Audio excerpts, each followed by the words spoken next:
Recently, I have been looking at the incredible work of different visualization artists, all unique and captivating in their own way. I have been trying to understand how they create these fantastic images, and I'm not talking about software, I'm talking about underlying themes that you can replicate in different projects, from composition, lighting to textures, colors, and stories. And today, I want to talk about composing the camera angle of your renders and illustrations, and I will review and dissect different images from different artists and offices and some architectural photographers. Due to the characteristics of most architectures worldwide, there seems to be a common way of representing them. One of the most common among architectural visualizers is the hero shot. In photography, the hero shot is often defined as a type of shot that highlights the main subject and presents it in a hero-like way, kind of like a superhero movie where the main character is the main subject in the frame and typically above the eye line of the viewer. This shot can have many technical variations. Sometimes the subject can be centered or in one of the thirds of the image. Nonetheless, the idea is the same, presenting it as the hero or kind of the new architecture. Different artists portray the idea of the hero in different ways. Maybe classic but perfectly executed way is done by the studio Playtime Barcelona, where in different projects of different scales and contexts, the project is seen in a hero-like way. This is accentuated by photographing the building from a certain angle, typically from a corner, where you can see more than one facade. It is rotated in comparison to the plane of the camera. Of course, this isn't exact and it varies with each building and the story of each image. In some cases, the corner of the building is centered, and in others, it is off-centered. On some occasions, the image's foreground tells the story of the building. In others, it is left almost empty so the eye can directly travel to the middle ground. Other times, this hero-like aspect is accentuated by the main lighting, almost as if the sun that day shines brighter on the proposed architecture than anything else. Or if it is a cloudy day, then the clouds will open just a bare minimum so the sun can shine through and only bathe the proposed architecture in light. This and many more techniques will accentuate the aspect of the hero angle. On the other hand, there is the opposite of the hero angle, and that is a frontal shot. The hero angle defines the newly arriving, the new kid on the block. The frontal shot defines stability, something that has been there for some time now and blends perfectly into the context. We can see the difference between these two angles in Canaleto's painting, the Bucintoro at the Molo on Ascension Day. This piece depicts the same scene from two different points of view. One is from an angle where you can see the boats and people passing through the Grand Canal in the foreground, and in the middle ground you can see the center of the Palazzo Ducale, undoubtedly one of the main protagonists in the frame. If we look at the frontal angle of the same scene, we can see how the story and mood changes. We still have the palazzo in the center of the painting and the characters in the foreground, but it is an entirely different mood. Similarly, renders that are portrayed with a frontal shot communicate a different idea of their building. We can see some frontal compositions from the French office Art Factory lab that create different types of images, but the camera angle is parallel to one of the main facades of the building. This can also be read as an elevation or a way of showing the facade in its context. This frontal shot allows you to play with techniques like repetition or contrast. We can see in some images that the horizontal pattern of the facade of the building is being followed in the rest of the image. Or you can also contrast this pattern by highlighting the opposite of the lines of the facade, like in these images we can see on screen.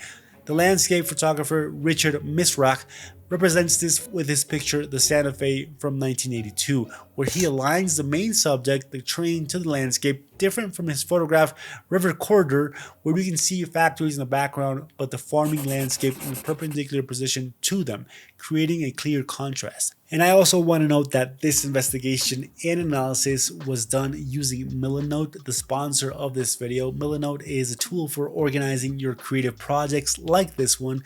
With Milanote, I can create a brainstorm board of each composition technique and quickly categorize and paste ideas from my head. I can just copy all of the images of each artist and paste them onto my board.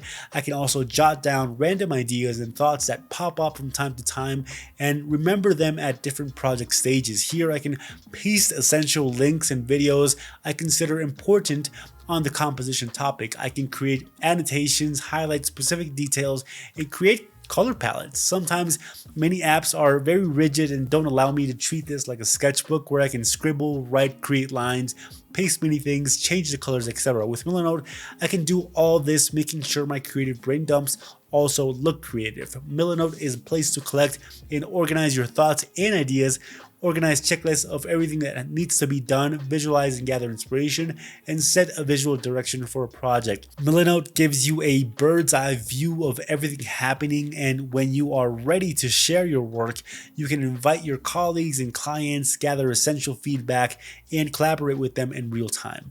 And starting a project is easy with over 100 built-in templates available for designers, photographers, filmmakers, and more. The best thing is that Milanote is available for free with no time limit. Sign up using the link in the description and start your next creative project. The close-up render is a trickier technique that can be successful if achieved well.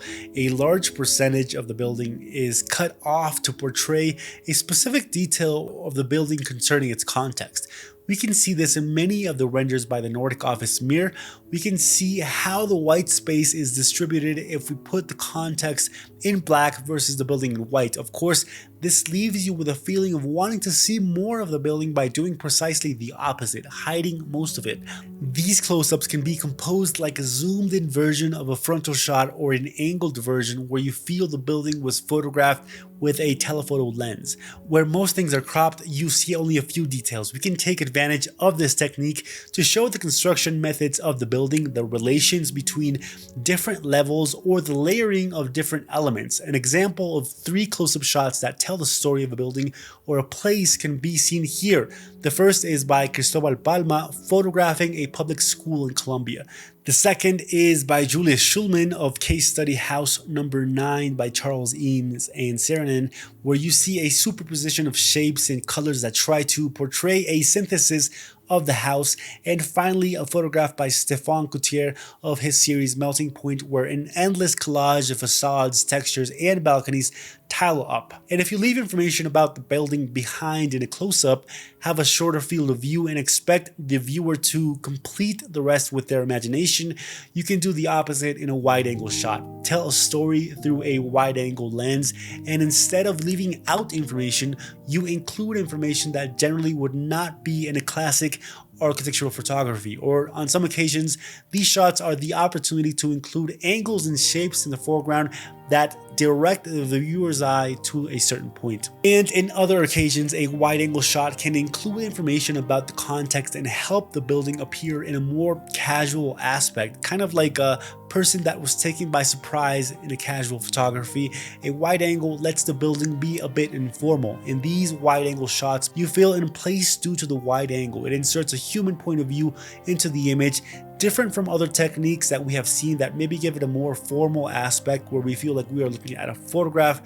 But in this case, we feel like we are actually in the real place. Now, you can't have every solution in these 4 techniques of framing your architecture, which we can cover in a different video, but creative angles are not always expected and sometimes can be used in different kinds of projects. The possibilities are endless.